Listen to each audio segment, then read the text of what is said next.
ఆంధ్రప్రదేశ్లో భారీగా చెట్లు పెంచి అటవీ సంపద పెంచాలని అధికారులను ముఖ్యమంత్రి చంద్రబాబు ఆదేశించారు. మొక్కలు నాటే కార్యక్రమానికి ఉప ముఖ్యమంత్రి పవన్ కళ్యాణ్ బాధ్యత తీసుకోవాలని సీఎం కోరారు. ఏపీ సచివాలయంలో జిల్లా కలెక్టర్లు, ఎస్పీలు, అధికారులతో చంద్రబాబు చేపట్టిన సమావేశం. నేను అందుకే మిమ్మల్ని అందరినీ ఇది కోరుతున్నా. రాష్ట్రంలో అందరం ఎవ్రీ మంత్ మొదటి తారీఖున పేదల సేవలో అనే కార్యక్రమం కింద మనం అనుసంధానం కావాలి. అంటే ఒక పూర్ మ్యాన్ చూసినప్పుడు వాడి పరిస్థితులు మనం అధ్యయనం చేసుకుంటే మీ మైండ్లో పనిచేస్తుంది. అక్కడి నుంచి మనం అనునిత్యం ఆలోచించాల్సింది ఏం చేస్తే పేదరికం పోతుందో మీరు ఆలోచించాలి. జీరో పావర్టీ అనేది ఈ ప్రభుత్వం యొక్క ఒక నిర్దిష్టమైన ఆలోచన. ఫస్ట్ నేను అందుకే పీపీపీ మోడల్ చెప్పాను. ఇప్పుడు P4 మోడల్ అంటున్నాం. P4 మోడల్ అనేది public private people's partnership. Top 10% డబ్బులు సంపాదించిన వాళ్ళు, బాటమ్ 20% అడాప్ట్ చేసుకుని మెంటరింగ్ చేసి వాళ్ళ రిసోర్సెస్ ఖర్చు పెట్టి వాళ్ళ మేనేజ్మెంట్ బ్యాండ్విడ్త్ ఇచ్చి తద్వారా వీళ్ళ పైకి తీసుకురావాలి. ఇక్కడ మీరు కలెక్టర్స్ అందరూ ఉన్నారు, ఐఏఎస్ ఆఫీసర్స్ ఉన్నారు, పాలిటీషియన్స్ ఉన్నాం. మేమందరం కూడా చిన్నగానే పుట్టాం. గ్రామాల్లో మామూలు వ్యక్తుల కుటుంబాల్లోనే పుట్టాం.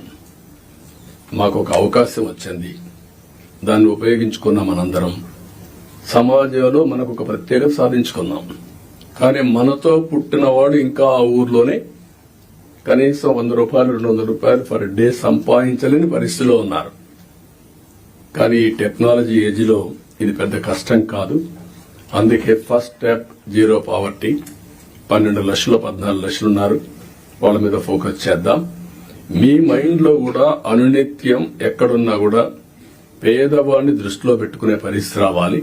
పేదరిక నిర్మూలనకి ఏమేం చేయగలుగుతారో మీరు చేస్తే చాలా బాగుంటుంది. ఈ విషయం మీరు గుర్తుపెట్టుకోవాల్సిన అవసరం ఉంది. అదే సమయంలో ఈరోజు కొన్ని ప్రిన్సిపల్స్ కూడా మీరు ఫాలో కావాలి. ఈజ్ ఆఫ్ డూయింగ్ బిజినెస్ గానీ, ఈజ్ ఆఫ్ లివింగ్ గానీ, ఈజ్ ఆఫ్ ట్రావెలింగ్ గానీ, ఈజ్ ఆఫ్ పబ్లిక్ సర్వీసెస్ ఎట్లా యాక్సెస్ చేసుకోవద్దని చేయడం గానీ, ఇన్నోవేషన్ గానీ, ఇలాంటి నూతనమైన ఆలోచనతో జీవన ప్రమాణాలు మెరుగయ్యే విధంగా హ్యాపీగా ఉండేట్టుగా మనం చేయాల్సిన అవసరం ఉంది. ఇది కూడా మీరు చేయాల్సిన అవసరం ఉంది. ప్రతి ఒక్క కలెక్టర్ గానీ, ఆఫీసర్లు గానీ ఈ గవర్నమెంట్ లో మనం గుర్తుపెట్టుకోవాల్సిన empathy is very very important. నేను ముందే చెప్పాను, గంటల తరబడి మీటింగ్లు ఉండవని. పెట్టుకునే టైం మనం పెట్టుకుందాం, ఎట్లా చేయాలనో నిర్దేశిద్దాం. కానీ రూల్ బౌండెడ్ కాకుండా హ్యూమన్ యాంగిల్లో మీరు ఆలోచించండి. ప్రతి ఒక్క సమయాన్ని, ప్రతి ఒక్క ఇష్యూని రూల్ బౌండెడ్ గా మీరు ఆలోచించేంత వరకు సమస్య పరిష్కారం కాదు. కానీ హ్యూమన్ యాంగిల్లో ఆలోచించినప్పుడు అదే రూల్ కింద ఆ సమస్యను పరిష్కారం చేసే పరిస్థితి మీకు వస్తుంది. అలాంటి ఆలోచనకు శ్రీకారం చుట్టాలి. మీ సబార్డినేట్స్ కూడా ఎక్కడ గాని మీరు చెప్తున్నా, మన ప్రవర్తనలో ఒక పాజిటివ్ ప్రవర్తన ఉండాలి. ప్లింతీ లాంగ్వేజ్ వాడడం, లేకుంటే మనకు అధికారం ఉందని ఒక పెత్తందారి వ్యవస్థ మారిగా బిహేవ్ చేయడం, అలాంటి ఎక్కడా లేకుండా ప్రతి ఒక్కరు గుర్తుపెట్టుకోవాల్సింది.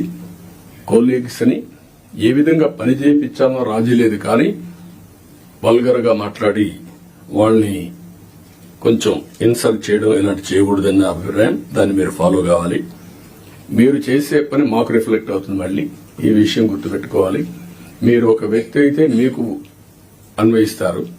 వ్యవస్థలో ఒక భాగం అయినప్పుడు హెడ్ ఆఫ్ ది ఆర్గనైజేషన్ ఎవరైతే ఉంటారో వాళ్ళకు కూడా వస్తుంది. ఈ విషయం మీరు గుర్తుపెట్టుకోవాల్సిన అవసరం ఉంది. రెండోది యాక్సెసిబిలిటీ. మీ టైంని మార్క్ చేసుకోండి.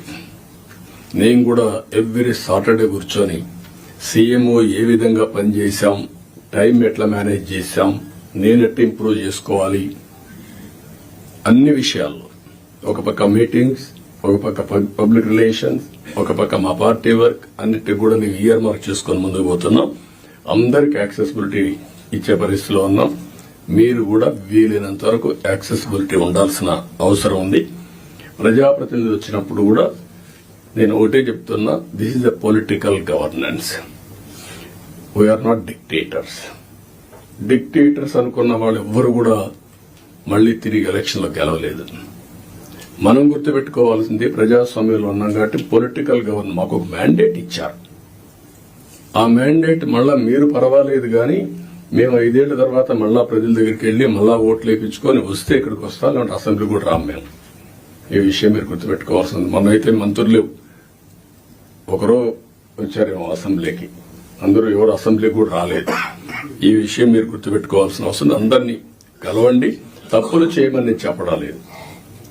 కానీ ఏదైనా ప్రజాప్రతినిధులు వచ్చినప్పుడు కరెక్ట్ విషయాలు చెప్పినప్పుడు, వాస్తవాలు మీ దృష్టికి తీసుకొచ్చినప్పుడు మీ బాధ్యత ఆ సమస్య పరిష్కారం చేయడం, ఆ క్రెడిట్ వాళ్ళకి ఇవ్వడం.